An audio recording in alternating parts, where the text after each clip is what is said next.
January 17, 1900. Dawn rises quietly over a frozen stretch of rural Ohio. The first light of morning does not brighten the landscape with the flick of a switch. Instead, it pushes slowly across the fields, touching the tops of bare trees and drifting over wooden barns still locked in the grip of winter. Inside a small farmhouse, a kerosene lamp flickers weakly on a kitchen table, its flame struggling against the cold air. The room holds the scent of coal smoke from the stove that burned through the night, a familiar smell in thousands of American homes at the turn of the century. The woman of the house moves with practiced caution, shielding the lamp's glass chimney as she checks the stove's embers. There is no electric hum beneath the walls, no quiet vibration of hidden machines. Only the soft creak of old wood and the distant call of livestock waiting for the day to begin. Outside, the frost-covered ground crunches under heavy boots as her husband heads toward the barn. He carries a metal lantern, its thin flame shifting with every step.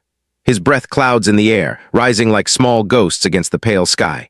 In this world, mornings demand strength long before the sun offers warmth. Water must be drawn by hand from a well pump. Animals must be fed, stalls cleaned, fires rebuilt. Every action depends on daylight, muscle, and steady rhythm. Nothing comes instantly. Nothing comes with ease. And across the United States, millions wake to the same routine, bound to a way of life shaped entirely by the absence of electricity. These quiet, cold moments were more than daily rituals. They were the foundation of an older America, a nation running on flame, sweat, and sunlight. To understand what life truly looked like before electricity, we must step into the world where darkness defined time, where work demanded endurance, and where technology had not yet reshaped the American imagination. This was the reality long before wires stretched across fields, long before bulbs glowed in windows, long before the hum of modern life replaced the silence of early mornings. For most of the 19th century, the United States lived by the rhythms of nature. People woke with the sun because staying awake after dark was expensive. Light came from candles made of tallow or beeswax, from whale oil lamps popular in coastal towns, and later from kerosene, which became widespread by the 1850s. A single lamp might burn only a few hours before needing more fuel. Families rationed every drop of oil, often gathering in a single room to conserve light. In rural America, darkness meant stillness. Night travel was rare. Streets were empty, fields silent, and homes quiet except for the crackle of a stove. Fire hazards were constant companions. Newspapers throughout the 1800s documented tragedies caused by overturned lamps, leaking gas lines in cities, and unmonitored flames in barns. To light a home meant accepting risk, yet there was no alternative. Flame was the only agent that could push back the night. Cities offered slightly more brightness. By the 1820s and 1830s, gaslights began appearing in places like Baltimore, New York, and Philadelphia. Their glow transformed busy streets and established nightlife in urban areas. But these lights were limited to wealthier neighborhoods and commercial districts. Even in New York, tens of thousands lived in darkness, relying on lanterns and candles in crowded tenements. The majority of America, farmers, small-town families, and frontier settlers, never saw gas lighting inside their homes. The divide between city and countryside grew, not only in opportunity but in illumination itself, with darkness shaping the identity of rural life well into the early 20th century. Inside the typical American home before electricity, nearly every task required physical effort. Heating depended entirely on wood or coal. Households spent hours chopping wood, hauling logs, or carrying buckets of blackened coal from storage sheds into kitchens and sitting rooms. The central stove was the heart of the house.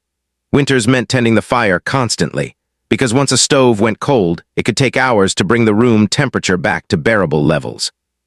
Families often kept only 1 or 2 rooms warm, leaving bedrooms icy enough that water in basins froze overnight. Thick quilts, wool blankets, and heated bricks wrapped in cloth were essential for sleep. Cold weather did not merely challenge comfort, it shaped survival.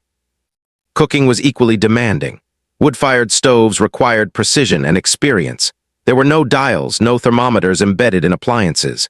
Women judged heat by instinct, by the feel of warmth on their palms, or by the sound of sizzling fat. Many meals burned easily.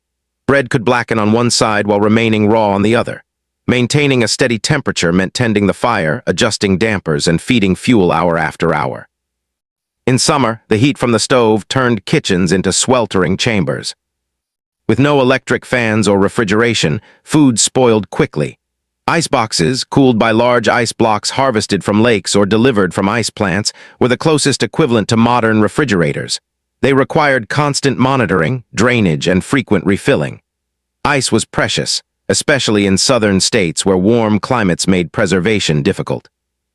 Water was another daily labor.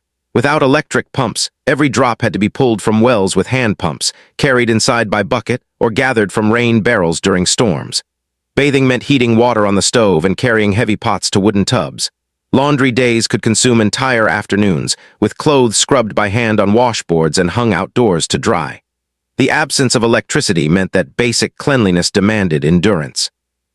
Domestic life was a continuous cycle of manual tasks: grinding, lifting, hauling, boiling, scrubbing, each requiring time that electricity would one day compress into minutes.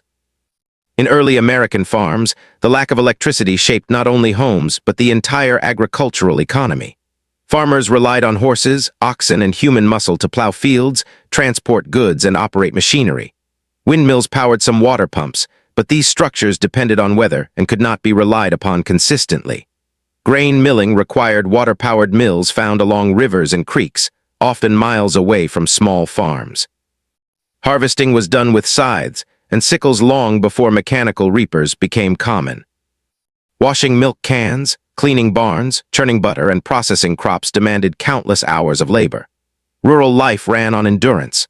Farmers rose before sunrise because daylight dictated the boundaries of productivity.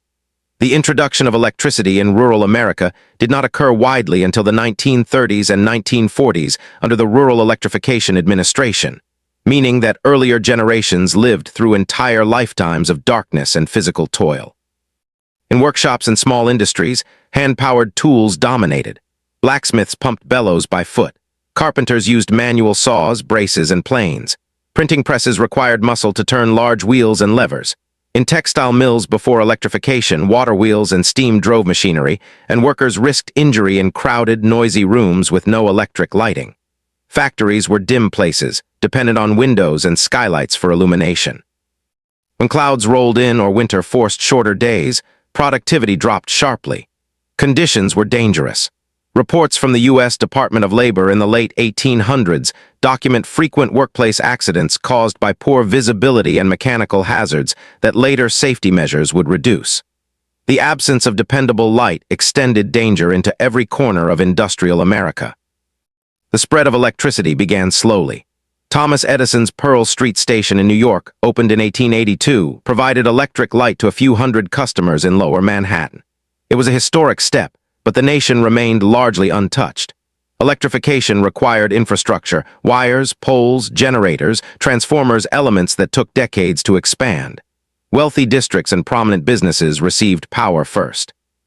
The average American home, especially outside cities, remained reliant on kerosene and fire for decades after Edison's breakthrough. By 1907, only a small percentage of U.S. households had electric service.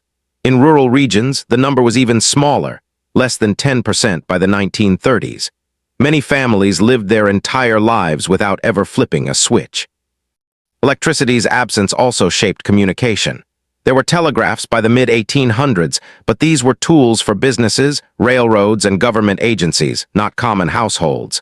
Letters remained the lifeline between distant family members. People waited days or weeks for news. Even in cities, telephones were rare until the early 20th century. Without electricity, early telephone exchanges operated manually, with switchboard operators connecting each call by hand. It was a slow, labor-intensive system that required constant human presence. The modern concept of immediate communication simply did not exist.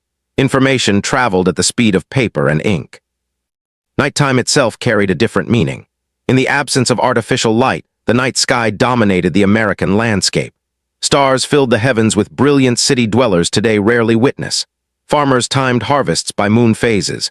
Travelers planned journeys around moonlit nights to avoid dangerous roads in darkness. Criminal activity thrived in the shadows of unlit streets, and city officials debated the need for better lighting to curb late-night crime.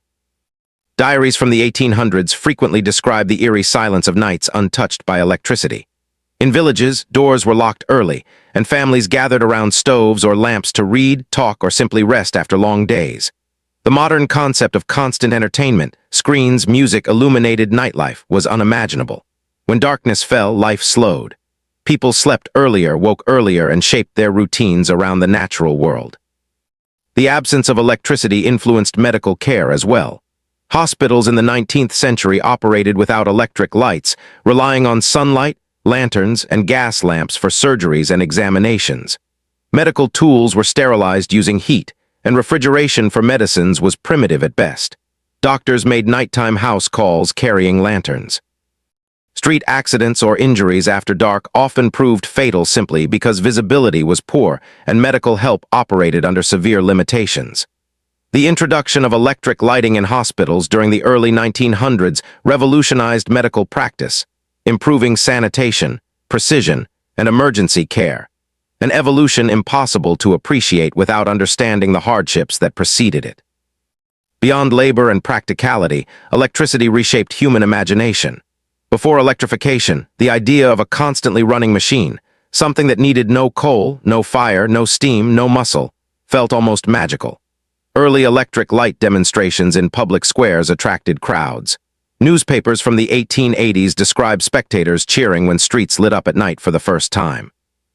People lingered beneath the glow of bulbs, marveling at the steady, unwavering brightness that neither flickered like flame nor filled rooms with smoke. Electric light represented more than convenience. It symbolized progress, modernity, and a break from centuries of dependence on natural forces. Yet even as cities began adopting electricity, most rural households remained untouched by this transformation. Farmers viewed electric power as a distant luxury until government programs in the mid-20th century extended lines into the countryside. Before that moment, their world stayed rooted in older traditions. Families gathered around kitchen tables lit by kerosene. Children studied by dim lamps. Chores remained manual from dawn until dusk. And the landscape of America still looked largely as it had for generations, quiet, dark, and shaped by the limits of human endurance. In everyday life, the absence of electricity created a different kind of community. Neighbors relied on one another more frequently. Borrowed tools, shared lantern oil, and community labor were common features of rural towns. Events like barn raisings, quilting gatherings, and shared harvest work formed the backbone of social life. With no electric entertainment, evenings were spent storytelling, playing instruments, or reading aloud. Newspapers served as vital links to the outside world, and town gatherings became sources of news exchange. In this environment, people formed relationships built on mutual dependency and direct interaction. Modern isolation, created by screens and digital distractions, had no place in this earlier America. There were environmental consequences as well. The nation consumed enormous quantities of wood and coal. Forests near growing towns were cut for fuel, and coal became essential in nearly every urban home. Soot covered buildings, and indoor air quality was poor due to coal stoves and kerosene lamps. Reports from the late 1800s described thick smog over cities like Pittsburgh, where coal-fired industries and household heating filled the atmosphere with pollution. Before electricity, clean air was not a given in industrial areas, and the daily work of managing fire created both danger and environmental strain. Travel before electrification also demanded significant effort. Railroads ran on steam power, requiring coal and massive boilers. Stations were dimly lit. Tickets were handwritten. Conductors carried lanterns for signaling. At night, passengers sat in near total darkness except for small gas lamps inside cabins. Roads outside cities were unpaved and treacherous after sundown. Carriages required lanterns that illuminated only a few feet ahead. Travelers risked getting lost, injured, or stranded. Without electric streetlights, even simple nighttime walks could be perilous. The development of electric-powered transportation, trolleys, subways, and later automobiles, depended entirely on the arrival of dependable electric grids. Before that transformation, mobility remained slow, uncertain, and limited by daylight. Electricity's arrival did not replace traditions immediately. In many towns, electric poles stood for years before homes could afford installation fees. Early appliances cost more than many families earned in months.